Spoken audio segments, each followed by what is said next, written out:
les élections sont un moment important pour toute nation qui se veut démocratique.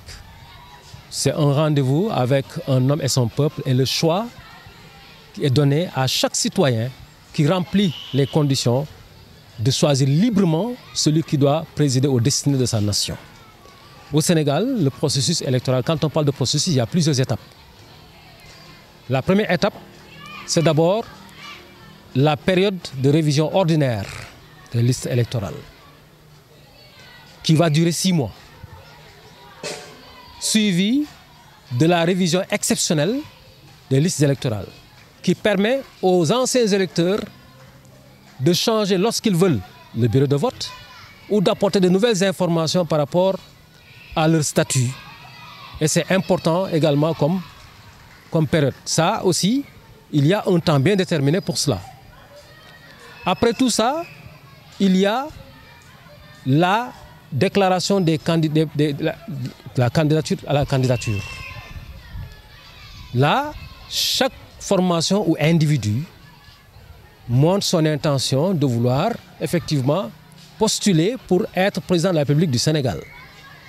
S'en suivra aussi le décret que le président doit prendre pour convoquer le collège électoral. Quand le décret est pris, c'est en ce moment-là que le Conseil constitutionnel commence à travailler, à recevoir les dossiers des candidats pendant un temps bien déterminé également.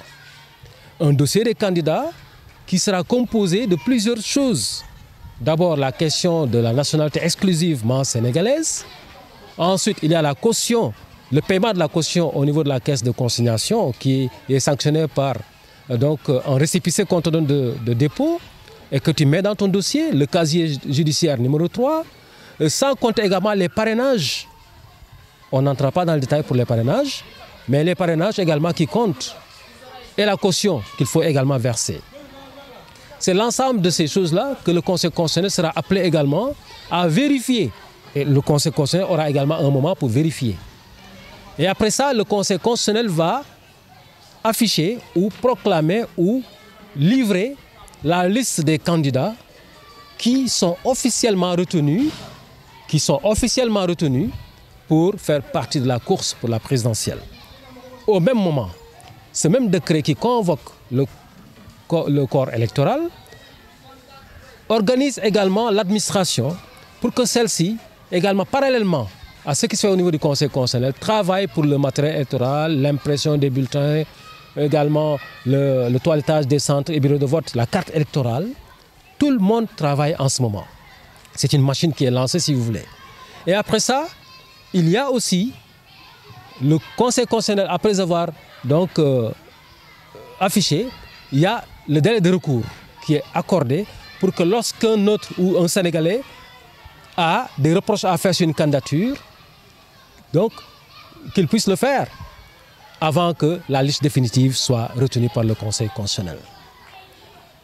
Il y a que la campagne électorale également est toujours convoquée dans ce décret-là. Il fixe la date de démarrage de la campagne jusqu'à la fin de la campagne et il fixe également le jour du scrutin. La durée des campagnes électorales varie d'une élection à une autre. La durée de la campagne électorale pendant les élections territoriales n'est pas la même chose que la durée de la campagne pendant les législatives et la présidentielle. Pour les élections territoriales, ça peut se faire 15 jours, mais pour ce qui concerne les législatives et la présidentielle, c'est 21 jours qu'on doit faire une campagne. Mais pour cette année, c'est une exception que le Sénégal est en train de vivre, parce que c'est juste 14 jours de campagne qu'on a vécu. Mais c'est la situation qui l'oblige et que les parties prenantes ont accepté parce qu'il faut sauver une situation. Il faut que le Sénégal ait un président de la République au plus tard le 2 avril. Et si on regarde le temps qui devait s'écouler entre justement la reconvocation du collège électoral et les élections, ça ne pouvait pas permettre effectivement de faire une campagne de 21 jours. Ce qui fait qu'ils ont accepté de diminuer cette campagne. Mais l'influence est juste sur la campagne que, je veux dire, l'impact c'est juste sur la durée de la campagne, mais pour le reste, ça va fonctionner normalement. Et ce jour du scrutin également, qui est un moment fort de ce décret du président de la République. Donc c'est à partir de là que maintenant on va travailler sur le post-électoral, parce qu'il y a pré-électoral il y a le scrutin et il y a le post-électoral.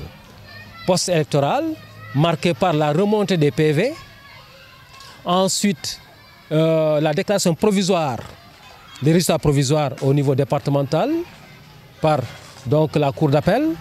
Et après, il y aura aussi un temps pour des recours et tout, le temps d'acheminer également au niveau national pour que le Conseil constitutionnel travaille sur les PV, sorte définitivement les résultats pour déclarer le gagnant de la présidentielle jusqu'à justement l'investiture du président qui a lieu le 2 avril. Le 3, le nouveau président fait son allocution à l'État et le 4, c'est l'indépendance du Sénégal.